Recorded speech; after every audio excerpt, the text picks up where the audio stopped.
and its allies to trip into more blunders, and that means creating non-stop, perpetual war in the Middle East.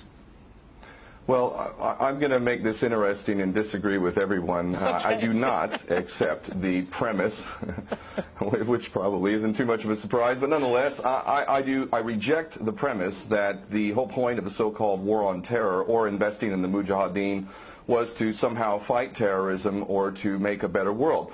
I would argue that if you really want to know what's happening with Middle Eastern policy, then you must read Oded Yanan's A Strategy for Israel in the 1980s. Now, in that document, which is pretty much being played out to a T right now and has been for many years, there were serious objectives for Israel. And Israel's main objectives were to expand and grow in line with the Greater Israel Project. And in order for it to do that, there would need to be an excuse to justify the expansion of Israel, and in order to do that, we would have to sow the seeds of sectarian hatred and violence in the region. The #1 target of this plan was Iraq. We've achieved that. That's not a failure. That's actually a success. Iraq is a failed state largely. It is an absolute basket case. Sectarian hatred is absolutely insane. We see the beheadings and all of this madness, and we think it's a disaster. No, it's not at all. In fact, it's all part of the plan to break up Iraq into 3 different states. When we look at Syria, we also find that the goal is once again the same thing: sow the seeds of sectarian hatred and basically turn that nation into a basket case.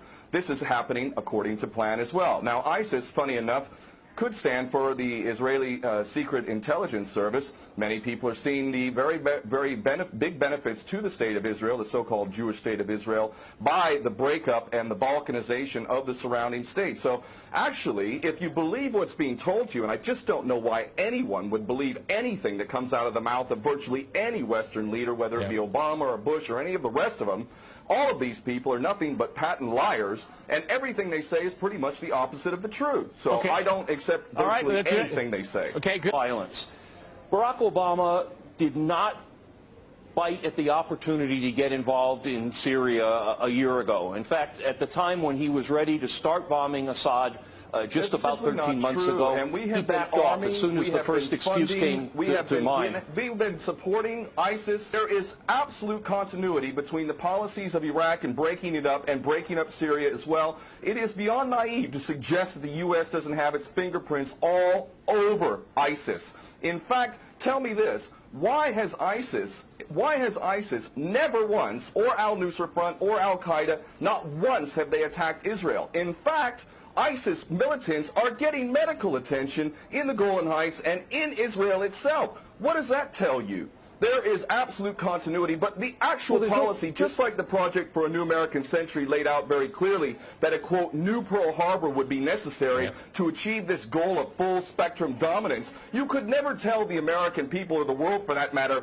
we're going to fight wars of aggression where we're going to have to invade and occupy, we're going to have to spend hundreds of billions, if not trillions of dollars to achieve the goal of full spectrum dominance, which is to control, absolute control over air, land, sea, and space and cyberspace. The American people never would have bought it, so you can't tell them that. You have to tell them a bunch of lies. And we see this over and over again. What you have to do, Ken, if I can go... It would absolutely no question that there must always be a boogeyman. In fact, you're sitting in Russia now.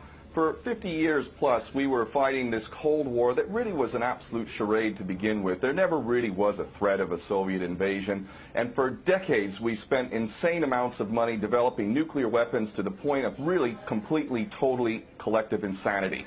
And here we sit today in a world that threatens a third world war with a policy that is clearly intended to totally destroy Syria. Let's see what happens.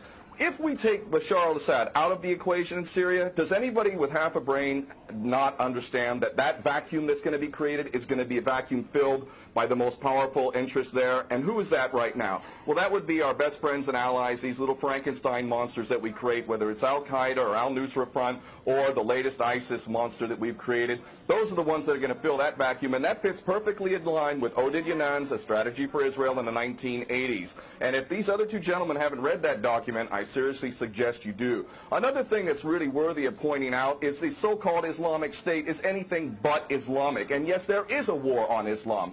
Islam is very understood by many Muslims around the world to be absolutely 100% forbidden for you to forcibly convert somebody to Islam or kill them.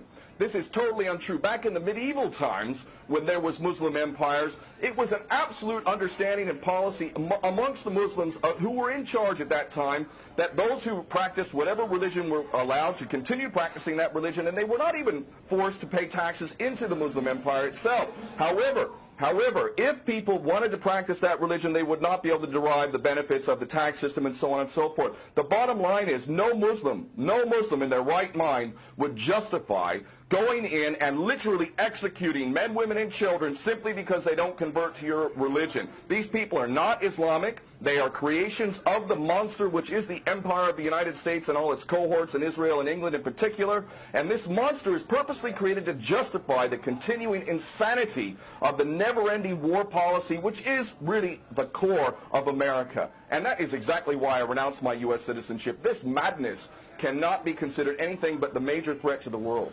Okay, Peter, in New York, one of the things we've seen... There are very obvious solutions. One is to arrest the traitors in the U.S. Congress and White House who have sworn to uphold the U.S. Constitution, and somehow the American people have sat by while the President has afforded himself the power to execute anyone, anywhere, anytime, for any American citizen to be detained without any due process of law, no representation, incognito, and theoretically he could be condemned to death by a military tribunal in secret and executed. All of this operating under supposedly the United States Constitution. So all of these traitors need to be arrested first and foremost. When Netanyahu came to the Congress a couple years back, he received 29 standing ovations by these cowardly chicken hawk traitors. So the American patriots need to stand up and grab a pair and ultimately have some integrity and get rid of these traitors. Secondly, cut off all funding to Israel. Israel is a pariah state, a criminal state. It is committing active policies of genocide by the legal definition of the word according to Black's Law Dictionary.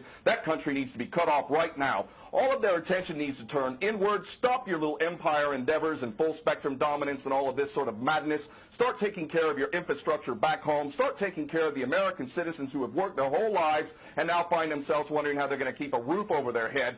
All of that is very obvious and very sensible. Or America can continue to decline into an absolute total pariah state, hated and resented around the world, and maybe bring the whole world into World War III. I would prefer that we do the former instead of the latter, but ultimately we need some serious change in government, and that means getting rid of these traitors.